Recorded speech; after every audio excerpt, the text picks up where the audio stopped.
आज अहो आपल्याकडे वेळ नाही. एक मिनिट फक्त एकच घोषणा, पवार साहेब आप आगे बढ़ो. अरे हा बारामतीचा आवाज वाटतो का? दिल्ली हादरली पाहिजे. दिल्ली, पवार साहेब आप आगे बढ़ो. मागच्या बाजूने आवाज येत नाही. हात वर करून पवार साहेब आप आगे बढ़ो. हात वर करून पवार साहेब आप आगे बढ़ो. कृष्ण हरे, कृष्ण हरे.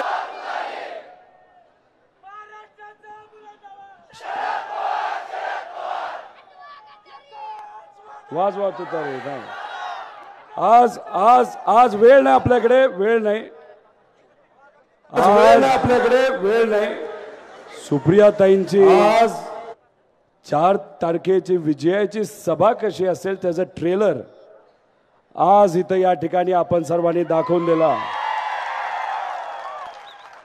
या सांगता सभेसाठी आवर्जून इथं उपस्थित असणारे आपल्या सर्वांचे लाडके प्रेमाचे एक असे व्यक्तिमत्व, फार मोदी साहेबांपासून शहा साहेबांपर्यंत, फार खालच्या भाजपच्या कार्यकर्त्यापासून पण वरपर्यंत हे सर्व लोक, फक्त महाराष्ट्रात नाही तर देशातले हे सर्व लोक ज्या व्यक्तीला घाबरतात, असे आपले स्वाभिमानी मराठी माणूस मध्ये आदरणीय पवार साहेब या ठिकाणी उपस्थित आहेत.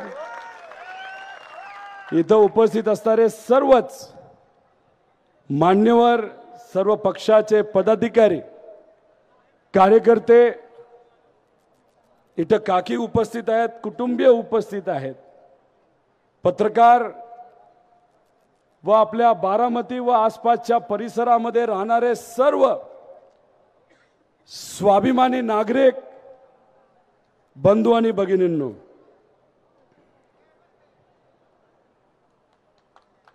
काही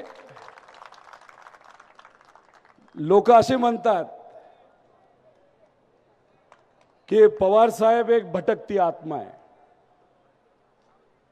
त्या दिल्लीवाल्या नेत्यांना मला सांगायचंय, पवार साहेबांची आत्मा कोण असेल, नाहीतर लोकांची आत्मा इथं कोण असेल, तो दोन्हीचा विचार केला तर एकच नाव निघतं, म्हणजे आदरणीय पवार साहेब. लहानपणीपासून मी स्वतः सांगता सभेला तिथं येत आलेलो आहे. मी तिथं कुठेतरी बसायचो. जागा यंदा थोडीशी वेगळी आहे, पण मी स्वतः तिथं प्रचार केलाय. माझ्या काकांनी केलाय, माझ्या आईली केलाय, माझ्या काकींनी केलेला आहे, तसंच माझ्या आत्या असतील, या सर्व लोकांनी दादांचा प्रचार असेल, साहेबांचा प्रचार असेल, नाही तर सुप्रियाताईंचा प्रचार हा केलेला आहे. ठीक आहे, यंदा या आमच्या उपस्थितीची जास्त चर्चा कदाचित यंदा होते, पण पूर्वीच्या काळामध्ये आम्ही कुठं बसलेलो असायचो, आम्ही कशा पद्धतीने प्रचार करायचो, कोणाकोणाच्या घरी जायचो, या बाबतीतली चर्चा होत नव्हती. आणि मग तिकडे बसून सर्वांची भाषणं आम्ही तिथं ऐकत असायचो. पण यंदाचं वातावरण थोडंसं वेगळे. आपल्यातलेच एक आता भाजप बरोबर गेलेले आहेत. कुटुंबाचा एक व्यक्ती म्हणून कुठेतरी मला त्या बाबतीत वाईट वाटतं, पण तो त्यांचा व्यक्तिगत निर्णय आहे. आणि ते जेव्हा तिकडे गेले तेव्हा त्यांनी पार्टी नेली, चिन्ह नेलं, अख्खी राजकीय यंत्रणा नेली. अहो जागा सुटा नेली हो. तुम्ही जागा न्या, नाहीतर पवार साहेबांची जागा घेण्याचा तुम्ही प्रयत्न करा. कितीही स्वप्न तुम्ही बघितले आणि ते कुणीही बघितले, तर पवार साहेबांची जागा हे कुणी घेऊ शकत नाही. पवार साहेब हे आपल्या सर्वांचा हृदयात आहे, आपल्या काळजाचा पवार साहेब एक तुकडा आहे. आणि असंच बनलेत का हो तो तुकडा? गेल्या 60 वर्षामध्ये या परिसरातल्या लोकांच्या हितासाठी, संबंध महाराष्ट्रातल्या लोकांच्या हितासाठी, अख्ख्या देशाच्या लोकांच्या हितासाठी पवार साहेबांनी काम केले, परिश्रम केले। पवार साहेबांच्या प्रचाराची सुरुवात जर आपण बघितली तर सायकलवर असायची। त्यांचे त्या काळातले जे कोणी कार्यकर्ते त्यांच्याबरोबर प्रचारासाठी फिरायचे, पवार साहेब अजूनपर्यंत त्यांना विसरलेले नाहीत। तिथून सुरू झालेला प्रवास, या भूमीतून झालेला प्रवास, नंतर राज्यमंत्री, मंत्री, मग या राज्याचे मुख्यमंत्री, या देशाचे डिफेन्स मिनिस्टर, या देशाचे कृषी मंत्री, असा त्यांचा प्रवास राहिलेला आहे। जेव्हा केव्हा त्यांच्याकडे पद होतं, जो कुठला निर्णय त्यांनी घेतलेला आहे त्या सर्व निर्णयाचा केंद्रबिंदू कोण असेल तर या महाराष्ट्रातली स्वाभिमानी जनता हे त्यांच्या निर्णयाचं केंद्रबिंदू असायचं। त्यामुळे या महाराष्ट्रामध्ये असं कुठलंही कुटुंब नसेल की पवार साहेबांनी घेतलेला निर्णय त्या कुटुंबापर्यंत प्रत्यक्ष अप्रत्यक्षपणे एखाद्या योजनेच्या माध्यमातून पोचलेला नाही। म्हणून सांगतो, पवार साहेबांची जागा घेणं सोपं नाही आणि कुणी सुद्धा घेऊ शकत नाही। जेव्हा केव्हा पवार साहेब संबोधित करतात आपल्या सगळ्यांना, पवार साहेब हेच बोलतात, या परिसराचा आणि महाराष्ट्राचा मी विकास का करू शकलो तर त्याचं फक्त एकच कारण आहे, इथं असणारी जनता आणि तुम्ही सर्वांनी आम्हाला निवडून दिलं म्हणून तो विकास मी करू शकलो। पवार साहेब कधी म्हणत नाही मी केलं मी केलं, मी म्हणणारे सगळे भाजप बरोबर गेलेले आहेत, नाही तर भाजप मध्ये आहेत। त्याला साध्या भाषेमध्ये आपण जर काय म्हणतो असं बघायला गेलं तर त्याला अहंकार म्हणतो। खरं तर पवार साहेब जेव्हा जागा बदलली तेव्हा लोकांनी ठरवलं होतं मोठ्या संख्येने तुमचं मनोगत इथं ऐकण्यासाठी यायचं। आणि जे दिल्लीचे नेते आहेत ते म्हणतात पवार साहेबांना कुटुंब सांभाळता आलं नाही। त्या नेत्यांना मला सांगायचं की पवार साहेबांचं कुटुंब फक्त पवार आडनावाचं नाही हो, पवार साहेबांचं कुटुंब कुठं असेल तर हे पुढे बसलेली जनता म्हणजे पवार साहेबांचं कुटुंब आहे। हे तुम्ही कसं नेणार? पवार साहेब हृदयामध्ये बसले ते तुम्ही कसं नेणार? या सर्वसामान्य जनतेचं पवार साहेबांवर प्रेम आहे ते तुम्ही कसं नेणार? 60 वर्षामध्ये सायकलवरनं मोटरसायकलवरनं गाडीवरनं जे कुठलं पद असेल ते सत्तेतलं असू नाही तर विरोधात असू, पवार साहेब लोकांपर्यंत पोहोचलेत। अनेक आंदोलनं पवार साहेबांनी विरोधी पक्षनेता म्हणून केलेली आहेत आणि लोकांपर्यंत पोहोचले। म्हणून आजपर्यंत जी कुठली सत्ता या महाराष्ट्रामध्ये आपल्या विचाराची आली त्याचं मुख्य कारण आहे म्हणजे आदरणीय पवार साहेब। 2014 पर्यंत आपली सत्ता या महाराष्ट्रामध्ये कोणामुळे आली असेल तर ती पवार साहेबांमुळे तिथं आली। आणि ती सत्ता आली म्हणून पवार साहेब काही नेत्यांना पद देऊ शकले आणि ती पद मिळाल्यानंतर त्या नेत्यांनी आपापल्या मतदारसंघामध्ये विकास केला। जर सत्ताच पवार साहेबांनी आणली नसती तर विकास कसा केला असता? त्यामुळे मी अनेक या नेत्यांना विनंती करतो, हा जो अहंकार नाही तर मी पण आहे तो कुठेतरी बाजूला ठेवा आणि हिम्मत असेल तर हो हे सर्व पवार साहेबांनी केलं, हो जे कोणी आम्ही आज आहोत ते पवार साहेबांमुळे आहोत हे सांगण्याची हिम्मत कुठेतरी तुम्ही करावी अशी विनंती या सर्व नेत्यांना करतो। अहो पूर्वी आदरणीय पवार साहेबांवर, पवार कुटुंबियावर, ताईंवर जर कुणी म्हणायचं काही बोलायचं तेव्हा आपले दादा अजित दादा त्या लोकांचा समाचार घ्यायचे। घेत होते का नव्हते? मग आता काय असं बदललं? काही थोडेसे व्हिडिओज आहेत भाजप बरोबर दादा गेले पण भाजपच्या काही नेत्यांचं साहेबांबद्दल काय मत आहे हे थोडंसं व्हिडिओच्या माध्यमातून बघू। पूर्वी लावरे व्हिडिओ म्हणणारे दुर्दैवाने आता भाजप बरोबर गेलेले आहेत। त्यामुळे मीच आता म्हणतो लावरे तो व्हिडिओ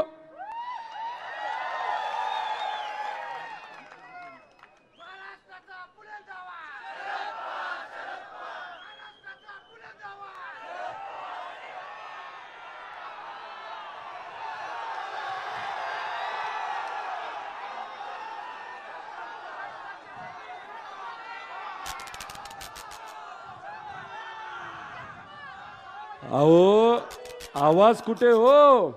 ही गर्दी बघितल्यानंतर चंद्रकांत दादाचा आवाज सुद्धा बसला असं कुठे दिसतंय. आवाज गेला वाटतं. अहो येणार आहे का नाही आवाज त्यांचा परत?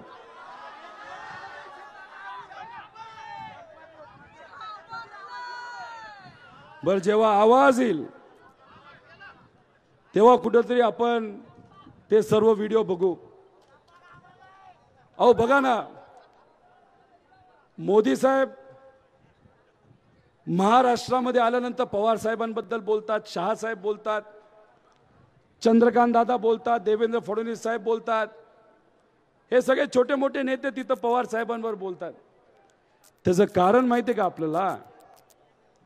4 जूनला जेव्हा तुम्ही सर्वजण टीव्ही समोर बसाल तेव्हा 3 गोष्टीसाठी गुलाल खेळायचा. आता मी म्हणेल 4 गोष्टीसाठी. एक, आपल्या सुप्रियाताई या कमीत कमी 3.5 लाखाली तिथं खासदार होणार म्हणजे होणार. ज्या व्यक्तीने छत्रपती संभाजी महाराजांचा खरा इतिहास पुढे आणला, अशा व्यक्तीला अजितदादा काय म्हणतात? तुझ्याकडे बघतोच तुला पाडतोच. अशा आपल्या डॉक्टर कोले हे जेव्हा 4 तारखेला तुम्ही सर्वजण टीव्हीवर बघत असाल, तिथे असणारी स्वाभिमानी जनता त्यांना सुद्धा 3-3.5 लाखाली निवडून देणार. अजून एक बातमी तुम्हा सर्वांना ऐकायला मिळेल. कमी 35 खासदार महाविकास आघाडीचे या महाराष्ट्रामध्ये निवडून आलेले दिसतील. अहो अनेक सर्वे बघितले, अनेक पत्रकारांशी आम्ही बोललो, सगळ्यांचं हेच मत आलं की भाजप हे कधीही 200च्या पुढे तिथं जाणार नाही. आणि भाजप जेव्हा 200च्या पुढे जाणार नाही तेव्हा त्यांना कोणावर अवलंबून राहावं लागणार आहे? तर त्यांच्या मित्र पक्षांवर. त्या मित्र पक्षाचे जे सर्व नेते आहेत ते कोणाचे मित्र आहेत नाही तर परिचयाचे आहेत? तर ते पवार साहेबांचे आहेत. त्यामुळे जसं 2019ला महाराष्ट्रामध्ये आकडेवारीचा नवीन खेळ आपण सर्वांनी बघितला, जे लोकांच्या स्वप्नात सुद्धा आलं नव्हतं, अशी महाविकास आघाडी आपण कोणामुळे बघितली? तर ते होते आदरणीय पवार साहेब. आणि 4 जूनला जेव्हा भाजप 200च्या पुढे जाणार नाही तेव्हा या देशामध्ये असा कुठला व्यक्ती आहे जो सर्व आकडेवारी भाजपच्या विरोधात एकत्र करू शकतो आणि भाजपला सत्तेच्या बाहेर काढू शकतो? त्याचं फक्त एकच नाव आहे, शरदचंद्र पवार साहेब. म्हणून भाजप साहेबांच्या विरोधात बोलते, नेते साहेबांच्या विरोधात बोलतात. आणि ही लढाई कोण विरुद्ध कोण आहे? पवार साहेब विरुद्ध भाजप आहे का नाही? मग भाजपला हद्दपार करायचं का नाही? मी पवार साहेबांना विनंती करणार आहे, पवार साहेब जेवढी काय मला माहिती आहे त्या माहिती अनुसार या देशाला अनेक कृषी मंत्री मिळाले. तुमच्या काळामध्ये सर्वसामान्य शेतकऱ्याचं भलं झालं, पण या देशाला कधीही महिला कृषी मंत्री मिळाली नाही. त्यामुळे इथली स्वाभिमानी जनता सुप्रियाताईंना निवडून देणार आहे, ते सुद्धा 3-3.5 लाखाने. तर आम्हाला सुप्रियाताईंना या देशाची कृषी मंत्री म्हणून तुम्ही त्या ठिकाणी बघण्याची संधी दिली पाहिजे. अनेक प्रेशर असताना सुद्धा आमचे डॉक्टर कोले इथं आमच्या बरोबर आहे, विचाराबरोबर आहेत. त्यांना सुद्धा योग्य अशी संधी केंद्र सरकारमध्ये मिळावी असा युवा म्हणून त्या ठिकाणी मी तुमची विनंती इथं करतो. लाव रे व्हिडिओ करायचं का? नक्की का? चला मग भाजपचे नेते साहेबांबद्दल काय बोलले ते जरा व्हिडिओच्या माध्यमातून लाव रे तो व्हिडिओ. आम्हाला शरद पवारांचा पराभव जास्त वजनदार आहे. आम्हाला शरद पवारांचा पराभव जास्त वजनदार आहे. मला पवार शरद यांचा पराभव मला आणि माझ्या कार्यकर्त्याला बस इतना काफी आहे. मला पवार शरद यांचा पराभव मला आणि माझ्या कार्यकर्त्याला बस इतना काफी. बस इतना काफी असं म्हणतात आणि चुटकी वाजवतात चुटकी. त्यामुळे भाजपचं मेन टार्गेट या महाराष्ट्रामध्ये या लोकसभा मतदारसंघामध्ये कोण आहे. मग याचं उत्तर लोकशाहीच्या मार्गातून सुप्रियाताईंना 3-3.5 लाखाने निवडून देण्यासाठी आपण सर्वजण प्रयत्न करणार का. अरे अजून एक व्हिडिओ आहे का संपला. बर पुढचा व्हिडिओ लागूच तर वीडियो सुधा मनतोय भावना से हमारे साथ जुड़ा हुआ है. जहां तक शरद राव का मामला है ये पॉलिटिकल प्रॉब्लम ही नहीं है. कितना ही इसको पॉलिटिकल प्रॉब्लम बनाए महाराष्ट्र की जनता के गले कैसे उतरेगा. ये प्योरली उनका फैमिली प्रॉब्लम है. घर का झगड़ा है कि विरासत काम करने वाले भतीजे को गए, विरासत बेटी है तो बेटी को दे. झगड़ा उसका नहीं तो सिंपैथी के बजाय अहो मोदी साहेब असं म्हणतात की पवार साहेबांना स्वतःचं कुटुंबच तिथं सांभाळता आलं नाही तर महाराष्ट्र कसं सांभाळणार. मोदी साहेब तुम्हाला माझा प्रश्न आहे,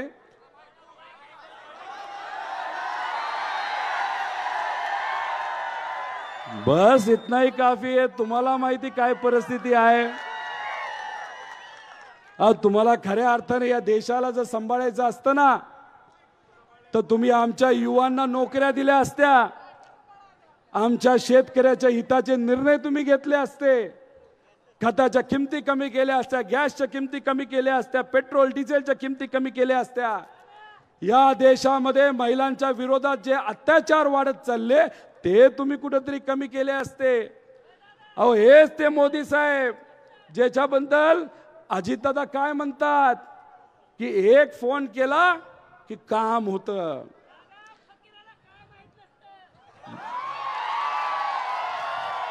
अजितदादा तुम्ही म्हणालात मोदी साहेबांचा एक फोन आला तर काम होत असतं. तुम्ही मोदी साहेबांबरोबर जाऊन 10 महिने झाले दादा.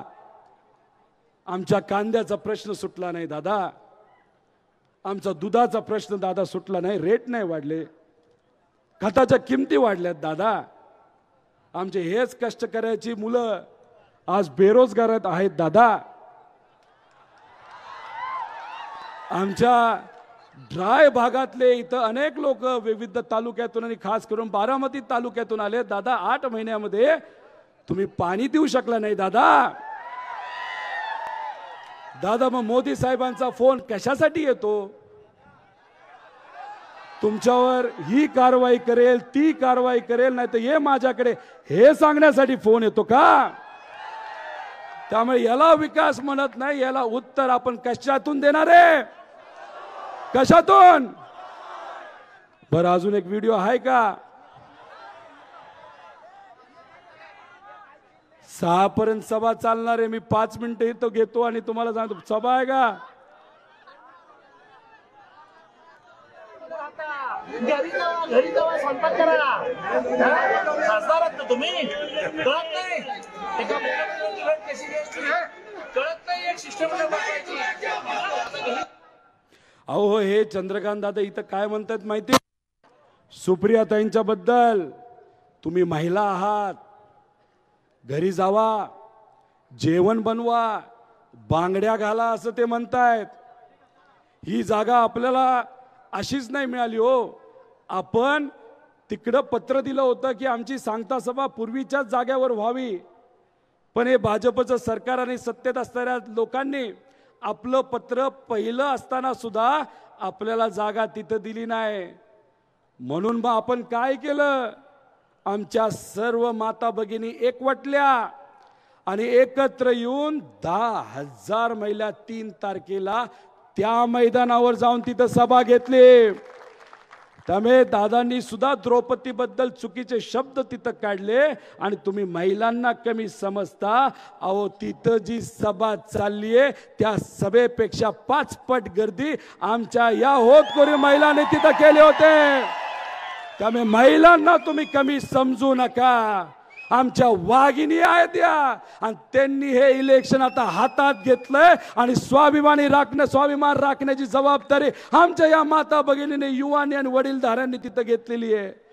त्यामुळे महिलांबद्दल बोलू नका. महिला या इलेक्शन मध्ये त्यांची ताकद तिथं दाखवून देणार आहेत. अजून कुठला व्हिडिओ राहिला का? संपला? कुठला राहिलाय? चिन्ह सुद्धा चांगलं मिळालं. तुतारी 2 वेळा वाजवली जाते. एक लक्ष्मीच्या पावलानं नहुरी याला लागली आणि नहुऱ्याला हळद लागली की तुतारी वाजते आणि दुसरं पावल स्मशानभूमीकडे जाताना तुतारी वाजते. हे शेवटची घटका आहे. मी तुम्हाला सांगतो. या साहेबांबद्दल आणि आपल्या परंपरेबद्दल, आपल्या आत्मेबद्दल, आपल्या विचाराबद्दल या भाजपच्या ह्याला काय म्हणायचं? काय म्हणायचं? ह्याला उत्तर द्यायचं का नाही द्यायचं? नक्की का? अहो तुम्ही कशाची वाट बघता? अहो तुम्हाला पवार साहेब या इलेक्शन मध्ये, आणि हेच इलेक्शन नाही, असे अनेक इलेक्शन तुम्हाला गुडघ्यावर आणल्याशिवाय राहणार नाही. हे आमचे पवार साहेब आहेत. अरे यांच्या बरोबर दादा जाऊन बसले. अरे हे भाषण जर कुणी ऐकलं असतं दादांनी, पूर्वीच्या दादांनी ऐकलं असतं तर काय केलं असतं? हेच बदललेले दादा आम्हाला नाही पटत. हे असे लोक बोललेले तरी शांत बसतात. अहो तिथं कनेरीला कोण आणला होता? तो वेडा बांदल. काय स्टेजवर बोलला तो? पवार साहेबांच्या चेहऱ्याबद्दल तुम्ही बोलता, पवार साहेबांच्या विविध गोष्टींबद्दल तुम्ही बोलता. अजूनही दादा तिथं असते तर कान फाडला असता त्या बांदलाला. अहो 3, 3.5, 4 वर्ष नको त्या कारणासाठी जेलमध्ये जाऊन बसला होता. पण नवीन दादा, बदललेले दादा तिथं बसून काय करत होते? खाली डोकं घालून हसत होते दादा. हे पटतात का तुम्हाला? असं बोलून चालतं का आपल्या या परंपरेमध्ये, आपल्या संस्कृतीमध्ये? हे आपले संस्कार. मग याचं उत्तर द्यायचं का नाही द्यायचं? अजून कुठला व्हिडिओ राहिलाय का रे बाळ?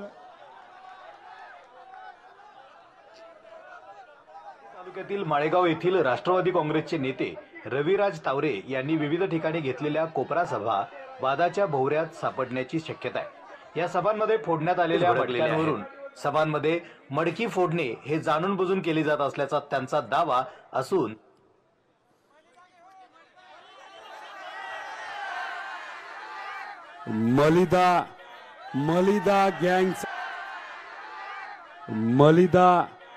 मलिदा गँगचा एक मोठा सदस्य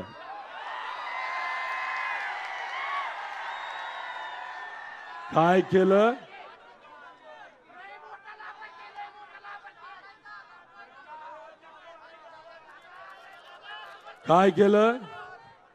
काय केलं तर मटका फोडला. मटका कधी फोडला जातो?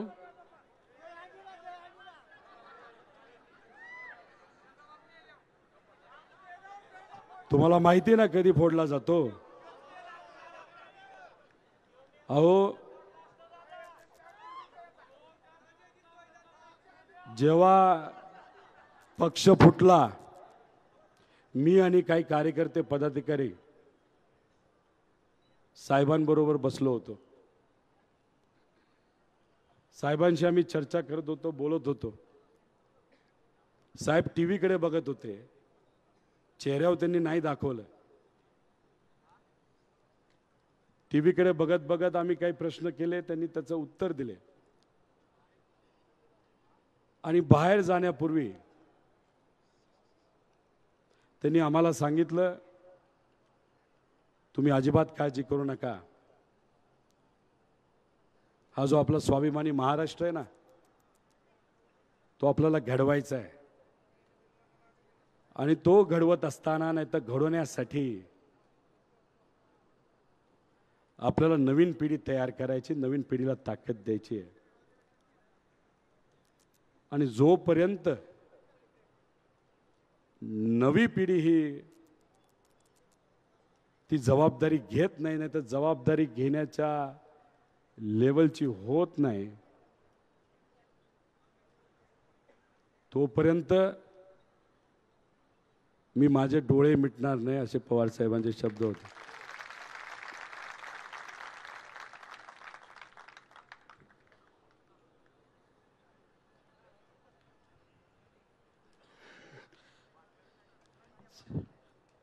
साहेब,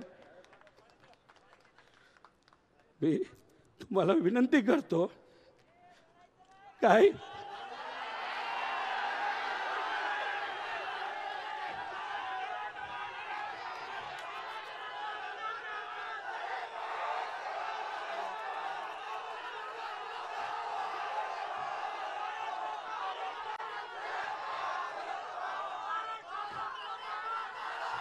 साहेब, मी तुम्हाला विनंती करतो,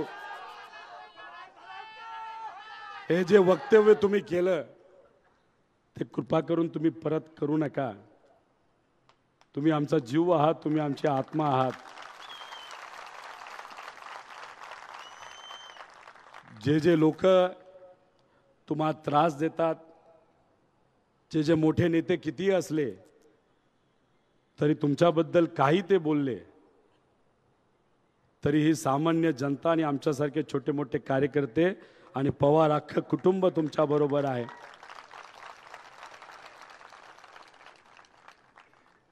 स्वार्थासाठी नाही साहेब आम्ही लढत. कदाचित मला सुद्धा मंत्रिपदाची संधी मिळू शकली असते. माझ्या आजोबाली, माझ्या वडिलांनी जी कंपनी मोठी केली कष्टातून, कुठलीही चूक नसताना सुद्धा त्या कंपनीवर कारवाई केली गेली. आणि मला माहित होतं, मी जर सत्तेत गेलो असतो तर कारवाई झाली नसती. देशमुख साहेब इथं आहेत, अनेक असे नेते ज्यांना अडचणीत आणण्याचा प्रयत्न केला.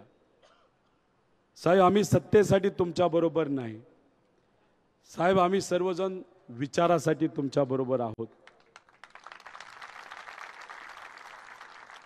आणि तुम्ही केलेले 60 वर्षातले कष्ट हे आम्ही कधी विसरणार नाही. कुणी आम्हाला काही दिलं तरी स्वार्थ आम्ही मध्ये न आणता तुम्ही फक्त लढ म्हणा. आम्ही सर्वजण आणि इथं असणारे प्रत्येक व्यक्ती आणि महाराष्ट्राचा स्वाभिमानी सर्व नागरिक तुमच्या शब्दावर लढायला तयार आहे. म्हणूनच या महाराष्ट्रामध्ये तुमच्या सगळ्यांच्या प्रयत्नातून आपल्या विचाराचं सरकार येणारच आहे. पण 2024ला या महाराष्ट्रामध्ये साहेब तुमच्या मार्गदर्शनाखाली 100% महाविकास आघाडीचं सरकार येणार म्हणजे येणार.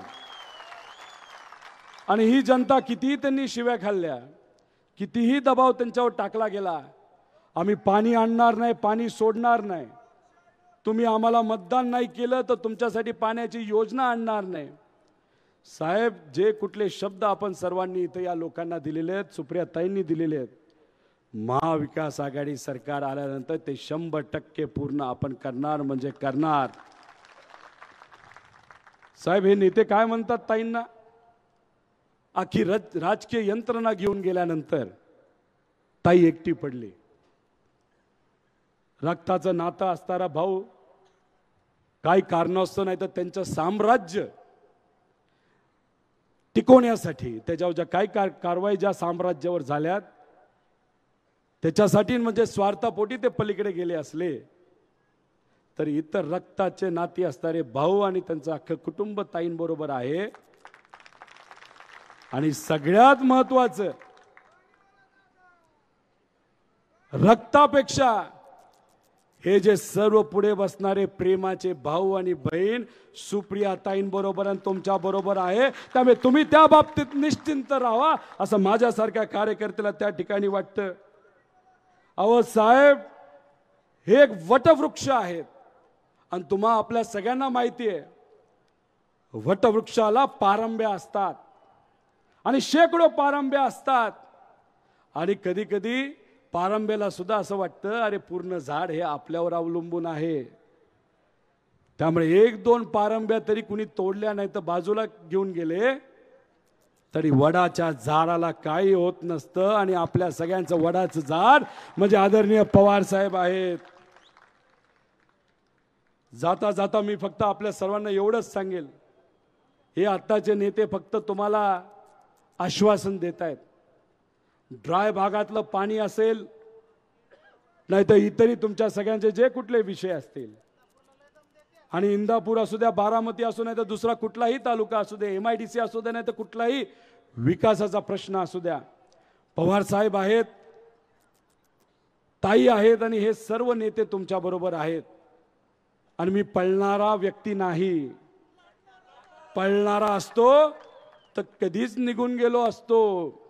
आणि मी राजकारणात फक्त भाषण करण्यासाठी आणि गोट्या खेळण्यासाठी आलेलो नाही. त्यामुळे याच्या पुढे कुठलाही कार्यकर्त्याला जर कुणी हात लावला तर गाठ पवार साहेबांची आणि आमच्याशी, हे तुम्हाला तिकडे सांगतो. आणि येणारं प्रत्येक इलेक्शन ज्याच्यामध्ये तुम्हा सर्वांना संधी देण्याची तिथं आम्हाला संधी मिळेल, तेव्हा प्रत्येक इलेक्शन मध्ये ते जिल्हा परिषद असो, पंचायत समिती असो, बँक असो नाही तर कारखाना असो, तुमच्या पाठीमागे पवार साहेब, ताई आणि आम्ही सर्वजण असो असा शब्द या ठिकाणी देतो. आणि हा देत असताना कुणी कितीही पलीकडनं भावनिक केलं तर विचार हे आपल्या सर्वांसाठी महत्त्वाचे आहेत. जेव्हा मी निर्णय घेतला पवार साहेबांबरोबर जाण्याचा, सगळ्यात जास्त जल्लोष जर माझ्या कुटुंबामध्ये कुणी केला असेल तर 6 वर्षाच्या मुलाली आणि 10 वर्षाच्या मुलीली केला. आल्या आल्या घरी आल्या गेल्या त्यांनी मला विचारलं, डॅडा तू कोणाबरोबर आहेस? आजोबा बरोबर आहेस का काका बरोबर आहे? मला 2 मिनिटं कळलं नाही की मी ह्याचं उत्तर काय देऊ आणि या कमी वयामध्ये यांना हा प्रश्न का पडला. मी त्यांना सांगितलं, नाही मी आजोबा बरोबर आहे. त्यांनी मला कडकडून मिठी मारली. त्यांनी मला सांगितलं, डाडा तुझा अभिमान आहे. 6 वर्षाच्या मुलाला आणि 10 वर्षाच्या मुलीला जे कळतं ते 65 वर्षाच्या व्यक्तीला का नाही कळत हे मला नाही सांगता येणार. त्याच्या पुढे जाऊन माझ्या मुला मुलींनी काय सांगितलं, तू जर या वयामध्ये आजोबाला जर सोडलं असतं तर उद्या गेल्यानंतर, उद्या जाऊन 15 वर्षानंतर आम्ही सुद्धा तुला कदाचित घराबाहेर काढलं असतं. त्यामुळे मी तुम्हा सर्वांना सांगतो, आपण ज्या पद्धतीने वागतो, घरी ज्या पद्धतीने आपण चर्चा करत असतो, जो निर्णय तुम्ही सर्वजण या लोकसभेमध्ये घेणार आहात म्हणजे पवार साहेबांच्या पाठीमागे उभं राहण्याचा, हे फक्त आपल्या आधीच्या पिढीसाठी, आपल्या पिढीसाठी महत्त्वाचा नसतो, ती लहान मुलं जी असतात त्यांच्यासाठी सुद्धा महत्त्वाचा असतो. आणि हे लहान पुढच्या पिढीला आणि लहान मुला मुलींना आपल्याला दाखवून द्यायचंय की विचार महत्त्वाचे असतात आणि नाती महत्त्वाचे असतात. म्हणून हे लोकसभा इलेक्शन महत्त्वाचे, म्हणून सुप्रियाताईंना आपल्याला जास्तीत जास्त मताने तिथं निवडून द्यायचंय. देणार का नाही देणार? कितीही दबाव आणला तरी लढणार का नाही लढणार? एवढा कमी आवाज चालणार नाही. हात वर करून सांगा, आपण सर्वजण लढायला तयार आहोत का नाही? कुणी किती काय केलं, किती आवाज दाबण्याचा प्रयत्न केला, या मगाच्या व्हिडिओ सारख्या मलिदा गँगली काही नाटक केलं, किती दम दिला, त्याला उत्तर लोकसभेतून सुप्रियाताईंना जास्तीत जास्त लीड देऊन करणार का नाही करणार? बारामतीकरांना मला फक्त एकच सांगायचंय, सगळ्या तालुक्यामध्ये स्पर्धा लागली, तिथे असणारी स्वाभिमानी जनता 1 नंबर लीड सुप्रियाताईंना द्यायला तयार आहे. इंदापूर तयार आहे, पुरंदर तयार आहे, दौंड तयार आहे, तिथं बोर आणि सर्व इतर तालुके तो मतदारसंघ तयार आहे, खडकवासला तयार आहे. पण आजपर्यंत जे कुठलं इलेक्शन झालेलं आहे त्याच्यामध्ये बारामतीकर आणि बारामतीमध्ये असणारे स्वाभिमानी जनतेने साहेबांना, दादांना, सुप्रियाताईंना, पुरोगामी विचाराला जेव्हा दादा आपल्याबरोबर होते तेव्हा पुरोगामी विचाराबरोबर होते. ह्या सगळ्यांना या लोकसभा मतदारसंघातून सर्वात जास्त लीड कोणी दिले? मग बारामतीकर, आपल्या खांद्यावर मोठी जबाबदारी आहे का नाही? नक्की का? एकदा हात वर करून सांगा. सुप्रियाताईंना जेवढी लीड गेल्या वेळेस दिली होती 1,20,000ची या तालुक्यातून, त्याच्यापेक्षा जास्त लीड आम्ही सर्वजण इथून देणार. सांगा एकदा.